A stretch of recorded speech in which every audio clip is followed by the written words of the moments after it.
स्वागत है आपका लोकसभा टीवी पर। मैं हूं दिलीप जगवानी। आइए खबरों का सिलसिला शुरू करते हैं हेडलाइंस के साथ।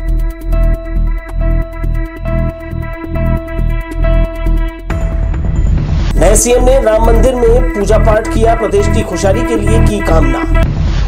अकलतरा का चंगोरी गौठान बना कब्रगाह, शॉर्ट पीएम में जहर देने की बात सामने आई, सरपंच सचिव पर कार्रवाई की मांग। और पर्वतों को बचाने पर्यावरण प्रेमियों ने उठाई मांग, खनिज माफिया पूरी ताकत के साथ हैं सक्रिय। खबरें देख लेते हैं विस्तार से। छत्तीसगढ़ प्रदेश के नवनियुक्त मुख्यमंत्री विष्णुदेव साय सोमवार सुबह राजधानी रायपुर के वीआईपी रोड स्थित श्री राम मंदिर पहुंचे। श्री साय ने भगवान श्री राम, माता जानकी, हनुमान और शिव जी की पूजा अर्चना कर छत्तीसगढ़ प्रदेश के चहुमुखी विकास और प्रदेशवासियों के सुख समृद्धि की ईश्वर से कामना की। श्री साय ने कहा, प्रभु श्री राम का आशीर्वाद इसी तरह हम सभी पर बना रहे। छत्तीसगढ़ के सभी वर्गों के समुचित विकास और प्रदेश के विभिन्न क्षेत्रों में देश में अपना महत्वपूर्ण स्थान स्थापित करे, यही उनसे कामना है। सरकार बदलने के बाद अब अधिकारियों का मुख्यमंत्री से मिलने जुलने का दौर शुरू हो चुका है। सोमवार को मुख्यमंत्री विष्णुदेव साय से प्रदेश के मुख्य सचिव अमिताभ जैन और पुलिस महानिदेशक अशोक जुनेजा ने सौजन्य भेंट कर उन्हें बधाई दी और नए जिम्मेदारी के लिए शुभकामनाएं दी। भाजपा विधायक दल की बैठक में विष्णुदेव साय के नाम पर मुहर लगने के बाद प्रशासन तत्काल हरकत में आ गया है और तमाम कार्य जो है और उसकी तैयारियां जो है प्रदेश के नए मुख्यमंत्री के हिसाब से होने लगी है। और उधर प्रधानमंत्री नरेंद्र मोदी ने सोमवार को नई दिल्ली में विकसित भारत @2047 आइडियाज का शुभारंभ किया। इस कार्यक्रम का वर्चुअल प्रसारण राजभवन में आयोजित किया गया। युवाओं को विकसित भारत विजन 2047 से जोड़ने के लिए उनकी आवाज पर एक कार्यशाला भी आयोजित की गई। राजभवन रायपुर में उपस्थित विद्वज्जनों को संबोधित करते हुए राज्यपाल हरिचंदन ने कहा कि 2047 तक भारत को विकसित बनाने के लिए मिशन मोड में काम करने की आवश्यकता है। इस मिशन में योगदान देने के लिए युवाओं को आमंत्रित कर उनके नवीन विचारों को राष्ट्र निर्माण में शामिल करना महत्वपूर्ण है। इसके बारे में विश्वविद्यालय के शिक्षाविद विचार करें। जांजगीर चांपा में एक बड़ी लापरवाही सामने आई है। अकलतरा विकासखंड के चंगोरी गांव के एक गौठान में 37 मवेशियों की मौत हो गई है। घबराए जिला प्रशासन ने आनन फानन में जांच शुरू की। पशु चिकित्सक, पुलिस और राजस्व विभाग के अधिकारी मौके पर पहुंचे और पशुओं का पोस्टमार्टम किया। शॉर्ट पीएम रिपोर्ट में जहर से मौत होने की आशंका जताई गई है। मामले में पुलिस ने एफआईआर दर्ज कर लिया है। इस मामले में चंगोरी गांव के सरपंच और सचिव एक दूसरे पर आरोप मढ़ते रहे। गौ सेवकों ने सरपंच सचिव को जिम्मेदार ठहराते हुए उनके खिलाफ कानूनी कार्यवाही की मांग की है। गाय तो लगभग 3 माह हो गया रखते, मतलब किसान का थाना है। उसके बाद हम 10 दिन पूर्व छोड़ दिए थे तब जानवर, फिर उसके बाद नहीं रखे थे। अब कहाँ से जानवर कहाँ कौन लाया कैसे पता ही नहीं। चाबी कौन रखते?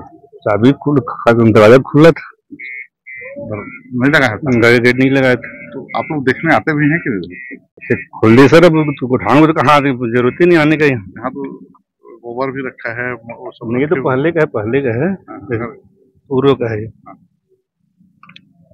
तो ये मवेशी कैसे मरे हैं, कुछ पता चल रहा है? रिपोर्ट में समझ में आएगा क्या है। लापरवाही हुआ है पानी वजह से।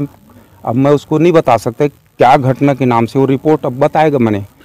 अब इसमें रोज 2 चरवाड़ थे, रखवार पैरा समेट के यहाँ खेतों से लाते थे और इसमें पैरा तो ख़त्म हो गया 15 दिन पहले से।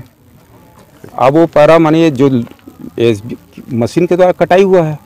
खेत वालों से पूछ के हम लोग पैरा रोज 5 बोझा 6 बोझा 3 बनिहार हैं वो लोग, वो सरपंच वहाँ पे खड़े हैं, वो अपने मर्जी से किया है क्योंकि पशु खिलाना है। कितने मवेशी मरे हैं अभी 37 मवेशी का मैं रिपोर्ट किया हूँ सर, इसमें जो कल के निरीक्षण के दौरान मैं देखा हूँ।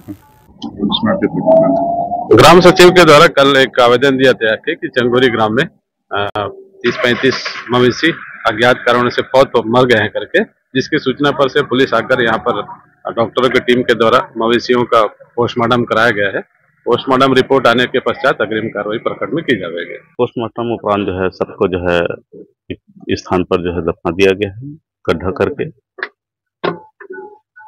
और उसके उपरांत जो है हम लोग जो है उसका जो सैंपल लिए हैं उसका हम जो है फॉरेंसिक लैब रायपुर जो है भेजेंगे इसको। उसके उपरांत जो है जो भी वहाँ से टेस्ट में जो पाया जाएगा। मामला थोड़ा गंभीर प्रकृति का है। कलतरा के चंगोरी ग्राम में कुल 37 मवेशियों की मौत की सूचना मिलते ही वहाँ पे वेटनरी विभाग, राजस्व विभाग और 2 जनपद पंचायत की टीम मौके पर पहुंची और आज उनका सुबह ही पोस्टमार्टम किया गया और पोस्टमार्टम की रिपोर्ट के आधार पे जो भी रिपोर्ट प्रस्तुत की जाएगी उसके अनुसार आगे की कार्रवाई की जाएगी। इधर चौकी बेलगहरा के अंतर्गत ग्राम उबका में किराना व्यवसायी गजेंद्र जायसवाल को कोका कोला और फ्रिज देने के नाम पर 10,000 रुपए का चूना लगाने वाले कटनी मुरवाड़ा निवासी परविंदर सिंह को पुलिस ने गिरफ्तार कर लिया है। आरोपी के खिलाफ 420 के तहत कार्यवाही की है। 11 अगस्त 2023 की रात को मस्तूरी थाना अंतर्गत ग्राम दर्री घाट में स्थित सरस्वती इंटरप्राइजेस दुकान से इलेक्ट्रॉनिक सामान की चोरी का मामला सामने आया था, जिसकी जांच मस्तूरी पुलिस कर रही थी। सूचना पर पुलिस ने घेराबंदी कर फरार आरोपी शेख जुबेर को गांव से गिरफ्तार किया है। उसके पास से चोरी का माल का जो बंटवारा हिस्सा है वो इलेक्ट्रॉनिक उपकरण बरामद किया गया है। धारा 457, 380, 34 के तहत आरोपी के खिलाफ कार्यवाही की गई है। गुम बच्चों का पता तलाशने के लिए पुलिस अधीक्षक के कड़े निर्देश हैं। यही कारण है कि घर से भागे या भगा दिए गए बच्चों को पुलिस प्राथमिकता के साथ बरामद कर रही है। 16 साल की नाबालिग लड़की कोटा थाना क्षेत्र से 21 नवंबर 2022 की दोपहर बिना बताए घर से चली गई थी। पुलिस ने नाराज लड़की को रायपुर से बरामद कर सुरक्षित परिजनों के सुपुर्द कर दिया। कल्पना कीजिए, पर्वत नहीं होंगे तो हमारा वातावरण कैसा दिखाई देगा। 50 सालों में धर्म नगरी रतनपुर में पहाड़ी श्रृंखला का बड़ा हिस्सा माफियाओं ने गायब कर दिया। जैव विविधता और जल स्तर सहेजने में पहाड़ों का आज भी कोई सानी नहीं है। प्राचीन नगरी रतनपुर की खूबसूरती यहाँ के पहाड़ों से है। इसके चारों ओर पहाड़ी श्रृंखलाएं हैं जो पुरातन काल में दुश्मनों के आक्रमण से सुरक्षा करते थे।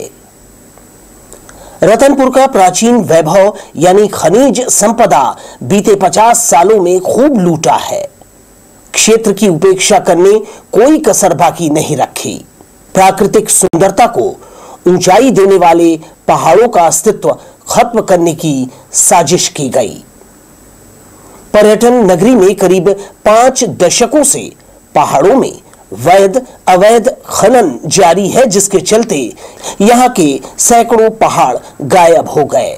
स्थानीय पर्यावरण प्रेमियों ने उत्खनन रोकने कई बार मांग उठाई, लेकिन राजनीतिक इच्छा शक्ति के आगे सभी हार गए और खनिज माफिया अपने मंसूबों में कामयाब हो गए। रतनपुर में चारों ओर फैले पहाड़ हरियाली से आच्छादित थे, जिससे यहाँ खूब वर्षा होती थी। पहाड़ियों से बहकर आने वाला बरसाती पानी 200 से ज्यादा तालाबों में भर जाता। इस प्रक्रिया के चलते भूमि का जल स्तर बना रहता था, लेकिन पिछले कुछ सालों में पेयजल संकट गहराने लगा है। छोटी बड़ी पहाड़ियों को काटने से हरियाली भी खत्म हो रही है। पहाड़ या पर्वत जैव विविधता को बनाए रखने अहम होते हैं। इसका उदाहरण हमें रामायण काल में मिलता है।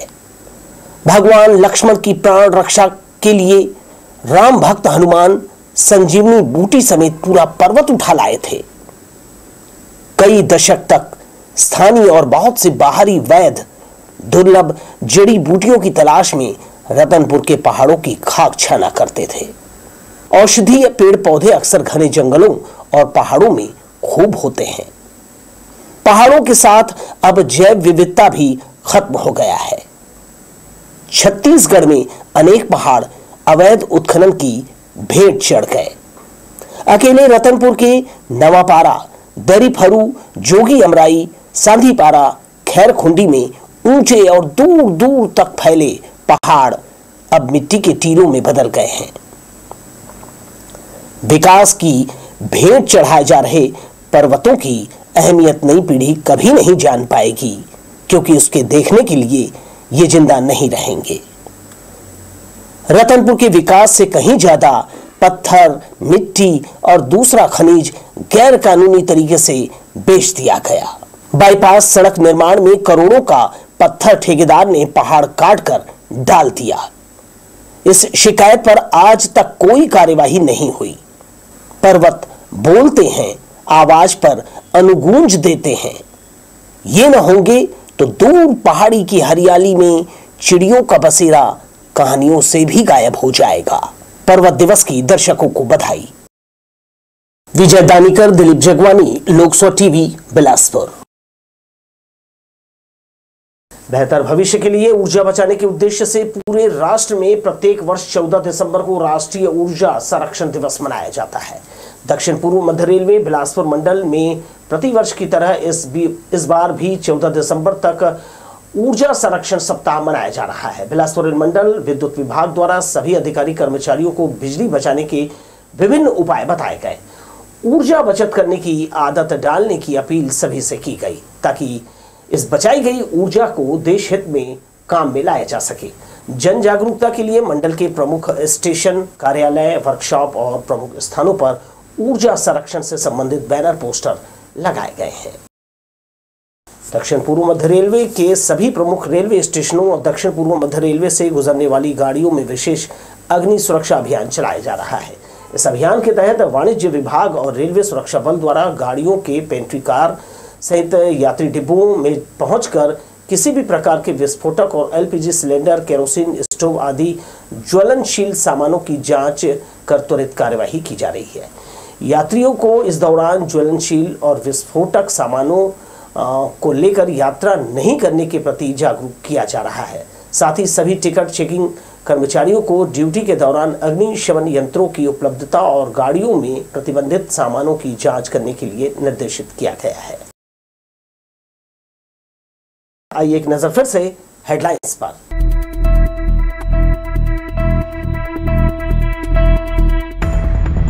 नए सीएम ने राम मंदिर में पूजा पाठ किया, प्रदेश की खुशहाली के लिए की कामना।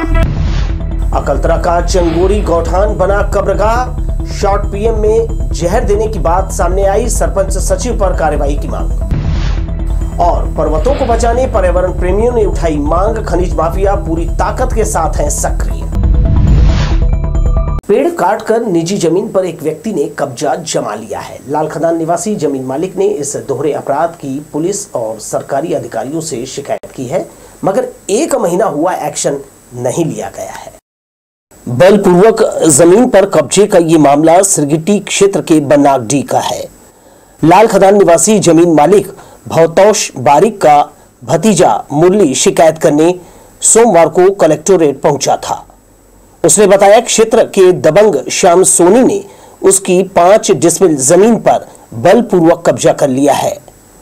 जमीन पर लगे 5 हरे भरे पेड़ काट दिए।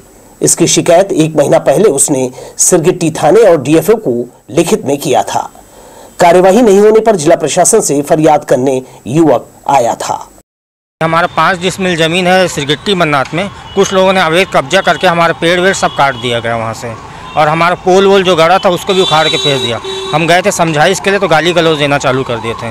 कोई श्याम सोनी करके है, उसका वहीं पास 14 डिसमिल जमीन पीछे तरफ है, हमारा सामने तरफ हमने सीमांकन करवाया होता, जिसमें आरआई साहब, पटवारी साहब, उसके भी घर के कुछ लोग थे, वो पूरा अपना नाप चुप के ये किए। फिर हमने अपना खम्बा गाड़ा था उसको उखाड़ के फेंक दिए, ताकि हमारे भी घर लाल खदान में पड़ता है। थाना स्तर पर पीड़ित को मदद नहीं मिली। हरे भरे पेड़ काटने पर वन विभाग भी हाथ पर हाथ धरे बैठा है, जिससे प्रभावित को कलेक्टर के पास आना पड़ा।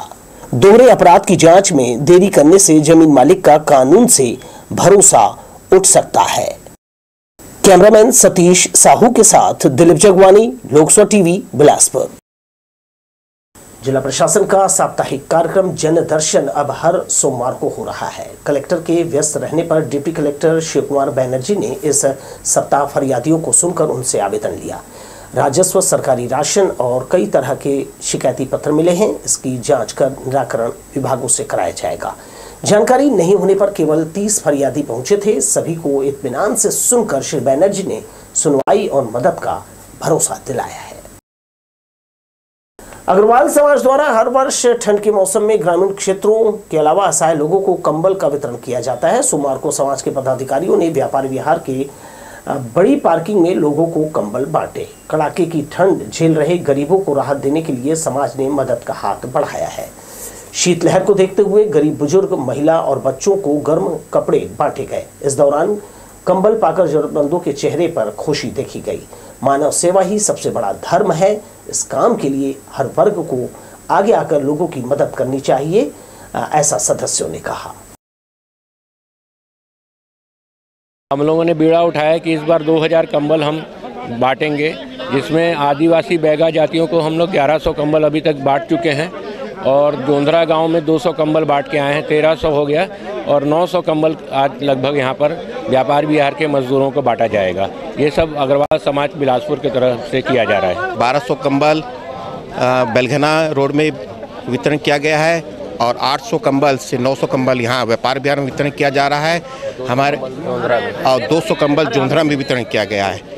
हम अग्रवाल समाज को की तरफ से वितरण किया गया है। लोकसभा टीवी के माध्यम से आप शहरवासियों से भी अपील है कि जहां भी आपको समझ आता है, दिखाई देता है कि कोई जरूरतमंद है तो हाथ जरूर बढ़ाइए, क्योंकि ईश्वर भी कहता है कि जो हाथ बढ़ाते हैं उनके हाथ वो खुद से मजबूत करते हैं।